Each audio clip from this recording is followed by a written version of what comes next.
होली गुड्डू रंगीला जी बोले तो क्या बोले अब कितनी भूतावा भूता भड़क होता अरे बाबा के बेला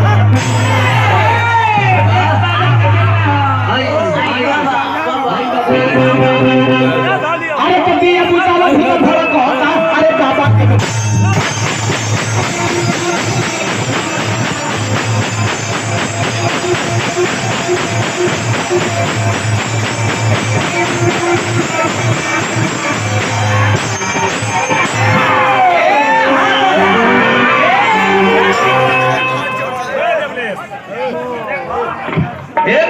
जब देखले राधे से रसिया जी बोले कि देखी ना हमार मार्केट में बर्बाद हो जाई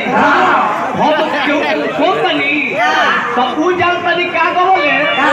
आज की ताड़ी पी के गाड़ी मोरा चाल ए भागा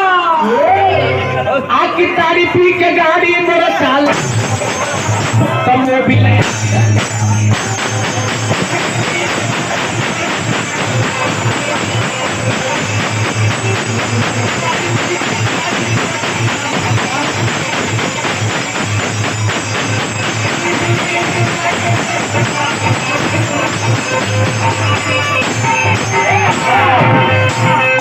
बाबा ए बाबा शरीर ये चाहिए लेकिन वो हम देखी हई महिला ही हम महिला ही ये जी जान तरी यहाँ के काहे हम छू देले बानी कहीं कि यहाँ के पाछे छुआए के ना पड़ी ठीक बा और वहाँ का तनी पाछा छुआती पाछा से और कुछ छुआ और कुछ छुआ जान जाए कि दोनों जन चाली नौकरी से का बोलो और कुछ छुआ सिंह जी कहले क्या रे ये लोग तो हम कम बनी कब भैया पैसा दे दो 100 अच्छा तो कोई बात नहीं मनोज भैया के हमरा तरफ से आ मित्र बने भाई बने धन्यवाद बोला रही जाए ए महाराज तब पवन सिंह जी भैया क्या बोले कि आई बाटे दारू चढ़ा के आज राती के मुहबा बाप रे बाप हम का करी हमर तो कोड़म जड़ गई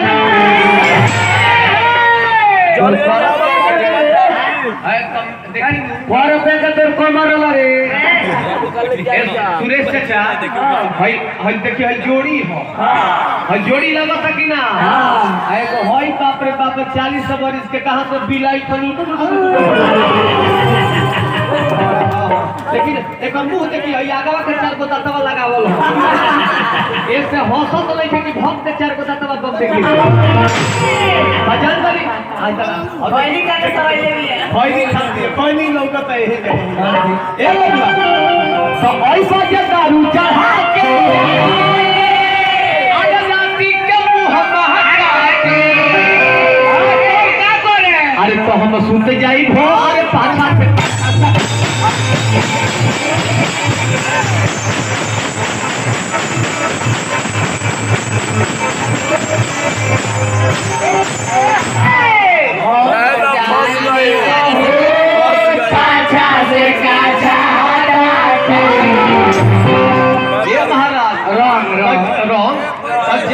विष्णु बाबा बड़ी सुंदर निर्गुण गाइले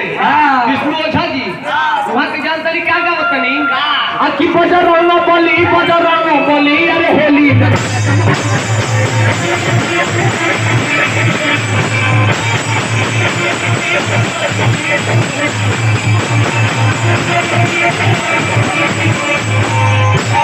हाँ तो जान जाई देवाल बराबर आज सुरेश चाचा ई गाना सुन के पर साल जनता नहीं इतना पावर गा दिहले गुड्डू रंगीला आखी ओइसन निशाना भौजी सधली रंगना डाले